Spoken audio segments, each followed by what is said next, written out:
terkait dengan pelaporan kita tanggal 23 Mei yang lalu tentang dugaan penyanderaan dan dugaan merampas kemerdekaan orang sebagaimana pasal 446 junto pasal 451 KUHP. Jadi hari ini yang akan dimintai klarifikasi adalah Bapak Ahmad Bahar. Ya, Ahmad Bahar adalah selaku dari ayahnya saudara Ilma Sani Fitriana yang menjadi korban dugaan penyanderaan oleh anggota Ormas BRIM. Jadi hari ini nanti akan dimintai klarifikasi oleh penyidik dan tentu saja selaku saksi ya yang melihat, yang mengetahui peristiwa akan menyampaikan keterangan-keterangan sesuai fakta yang sebenarnya ya, agar ini kasus ini menjadi terang bahwa memang benar ada sebuah peristiwa di mana anaknya ya, putrinya yang masih gadis dibawa secara paksa di kediamannya di Depok ya, menuju ke Kedoya, Jakarta Barat, di mana di dalam markas GRIB itu ada tindakan-tindakan yang mengarah kepada persekusi, intimidasi dan juga interogasi. Untuk lebih lengkap nanti mungkin Pak Ahmad Bahar bisa jelaskan, tapi sebelumnya mungkin dari Pak Ahmad Hidayatullah selaku tim lawyer untuk bisa menyampaikan beberapa hal. Silakan Pak Hidayatullah. Baik, ada maju aja Pak, maju aja. Terima kasih kepada teman-teman media yang telah terus aktif ya meliput kegiatan ini.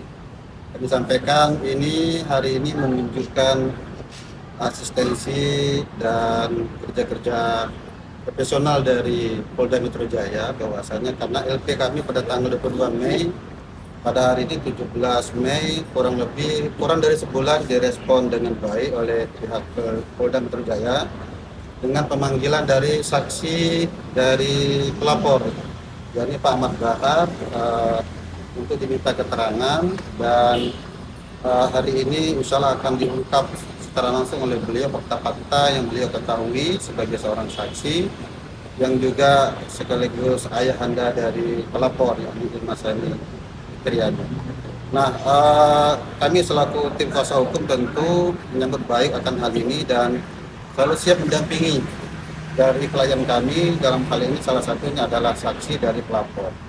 Kita berharap permintaan keterangan ini akan menambah kelengkapan dari bukti-bukti dari fakta-fakta yang beliau akan sampaikan nanti kepada pihak penyidik dalam perkara ini, sehingga semakin terang benderanglah peristiwa yang telah menimpa putri beliau. Kita berharap dari permintaan keterangan ini kita berbicara ini bukan karena asumsi, bukan karena kebencian, bukan karena opini, bukan.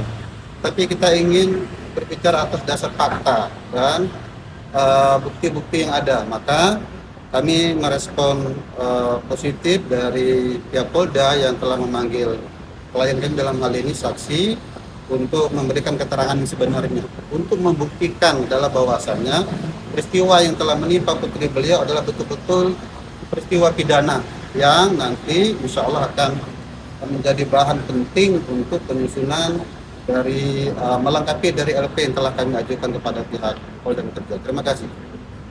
Pak Ahmad Bahar mungkin ada menyampaikan, silakan. Ya, pertama kali saya mengucapkan terima kasih kepada Pak Kapolda Metro Jaya. Kebetulan Kapolda Metro Jaya ini satu-satunya Kapolda yang objek, mungkin apakah itu juga kaitannya dengan responsibility, kecepatan terhadap penanganan kasus ini. Tapi apapun, saya kira kali ini saya menyebut kawan-kawan penyidik dan Polri cukup satset. Nah, kalau kaitan dengan peristiwa anak saya baru tahu anak saya dibawa itu habis maghrib, gara-gara dari jam 2-an siang sampai maghrib itu saya lagi bertamu di salah satu toko, dan aturan kalau kita bertamu HP harus dimatikan. Tapi kebablasan sampai habis maghrib, dan begitu saya tahu maka saya mencoba mencari pertolongan pada banyak orang, banyak kawan-kawan lawyer, hanya saja karena hari itu hari Ahad, banyak yang lagi liburan, bahkan ada yang lagi di Tanah Suci. Saya kira akhirnya ada semacam keberanian, saya akhirnya berangkat ke Polres sendirian dan melaporkan peristiwa pidana yang saya anggap ini keterlaluan karena anak saya perempuan. Jadi saya nggak tahu apa masalahnya kok tiba-tiba justru anak saya yang dibawa. Nah, saya kira disitulah awal mula akhirnya ada laporan yang dibuat oleh anak saya itu sendiri. Jadi saya baru tahu bahwa anak saya dibawa itu ya sekitar habis maghrib lah. Begitu tahu ya sudah, otak saya bekerja, bergerak mencari pertolongan kawan-kawan lawyer, kawan-kawan siapapun, tapi kebetulan nggak ada satupun yang bisa. Bukan karena nggak mau atau nggak berani, tetapi memang situasi hari Minggu banyak yang lagi punya kepentingan, punya kesibukan.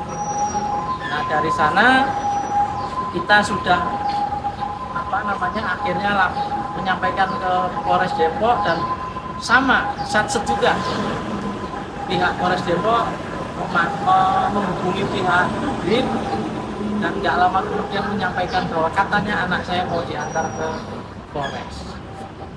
Itu nyampe di Polres, ya kita sebenarnya, saya sendiri sebenarnya ya udah terima kasih dan lain-lain, dan akhirnya membuat satu semacam surat kesepakatan gitu ya. Tapi ternyata anak saya kan nggak cerita apa-apa hari ini, baru cerita besoknya. Nah, dari cerita itulah saya kira akhirnya muncul laporan dari anak saya sendiri. Ya, saya sebagai orang tua hanya mendukung. Ibaratnya ya keluhannya apa disampaikan ke saya, ya saya harus merespon, menyampaikan nasihat, menyampaikan bimbingan, dan terjadilah 2 LP yang sudah disampaikan ke Polda. Saya kira sementara itu. Pak, itu kejadiannya tanggal berapa dan jamnya saya kan jam malam ya, tapi itu tanggal berapa dan yang membawanya berapa orang itu yang membawa anak Bapak? Kalau persisnya karena saya tidak di lokasi, saya kan di luar, hanya awalnya 4 orang yang datang. Itu dimulai dari jam 2. Tapi makin sore sambil anak saya terus didesak untuk dibawa sebagai ganti mencari saya nggak ada. Sampai anak saya sebenarnya Ilma ini sudah berusaha mengulur-ulur waktu terus gitu. Bahkan pihak 4 orang ini meminta kalau nggak Ilma adiknya, sementara adiknya sakit, setiap hari harus minum obat, jadi nggak mungkin. Jadi Ilma itu bertiga, Ilma, adiknya sama ibu mertua yang lagi sakit juga. Sehingga sesungguhnya ini sangat tidak manusiawi ketika Ilma harus diajak sehingga tinggal berdua. Satu anak sakit harus, ini juga benar-benar yang membuat saya marah itu di situ. Berarti awalnya berempat mereka tuh? Awalnya berempat, tapi makin sore, mendekati jam 5 itu makin ramai, dan disitulah mulai ada pemaksaan. Ada gitu. semacam omongan begini, ini daripada nanti rame loh, kamu malah dipaksa oleh banyak orang loh, takut-takutin begitu anak saya. Akhirnya apalagi ada RW datang, dan RW-nya juga mendorong untuk bisa, udah saya temani gitu. Harusnya kan nggak begitu, harusnya bisa menahan. Ada Pak Polisi juga di situ, harusnya menahan warganya mau dibawa, apalagi ini perempuan. Tapi sudah diketahui belum motif dari para pelaku ini apa membawa? Maksudnya kan tadi ada bahasa sebagai jaminan. Nah, maksudnya apakah sebelumnya ada konflik dengan bapak tersendiri atau sebagaimana? Enggak sampai. Pokoknya intinya anaknya ini dibawa untuk klarifikasi. Padahal hari Jumat sebelumnya, ini kan hari Minggu. Hari Jumat sebelumnya itu mereka sudah datang. Saya dan anak sudah klarifikasi, bahkan sudah membuat video. Sebenarnya kami anggap selesai karena sudah membuat video, dan videonya bahkan berkali-kali. Tetapi ya nggak tahu juga kok, rasa-rasa katanya masih ada yang kurang, dan kurangnya katanya harus membawa saya. Nah itu saya nggak ngerti, sampai ke sana saya nggak ngerti. Oke. Berarti dikembalikan ke Polres sekitar pukul 11. Jadi dari jam 5 terus baru dari jam 5 nyampe sana habis maghrib. Nah jam 8 diinterogasi sama Hercules, diintimidasi dan lain-lain seperti cerita yang sudah ada di media.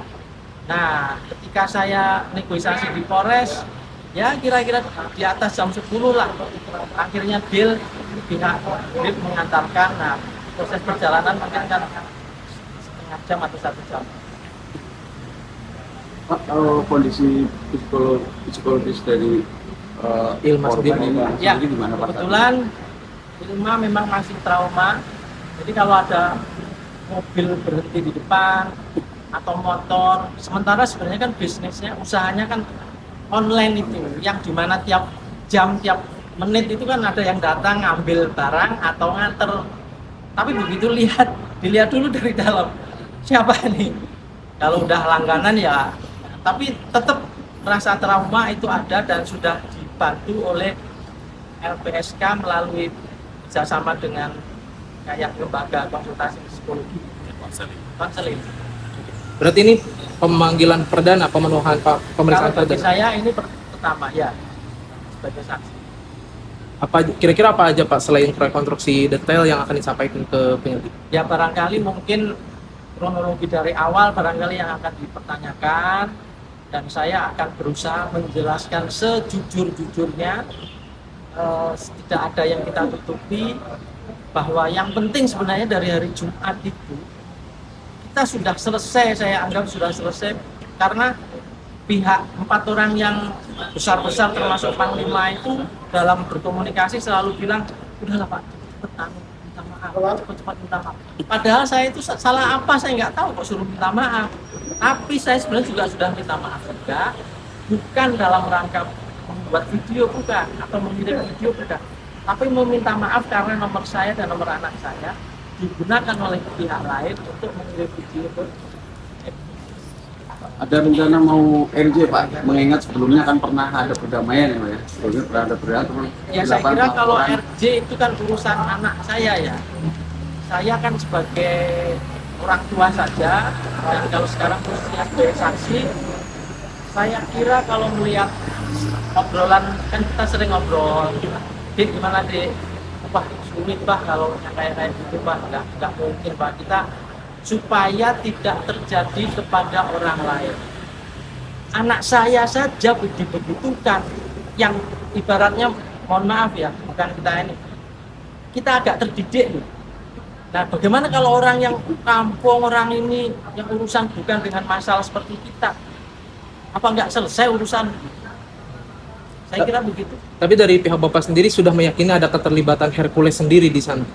Yang melakukan kan langsung beliau. Pada kurang lebih jam 8 sampai kurang lebih 1 jaman itu langsung beliau.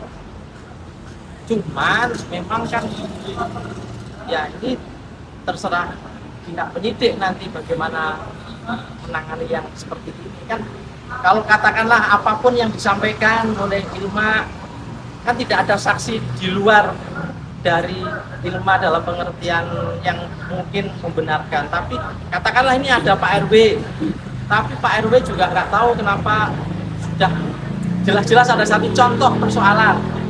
Ketika ada penembakan, Pak RW itu di sampingnya anak saya Ilma, tapi cerita di video-video bilang lagi sholat. Nah kalau kayak gini saya harus percaya kepada siapa? Ya, tentu percaya sama anak saya, karena anak saya jarang bohong.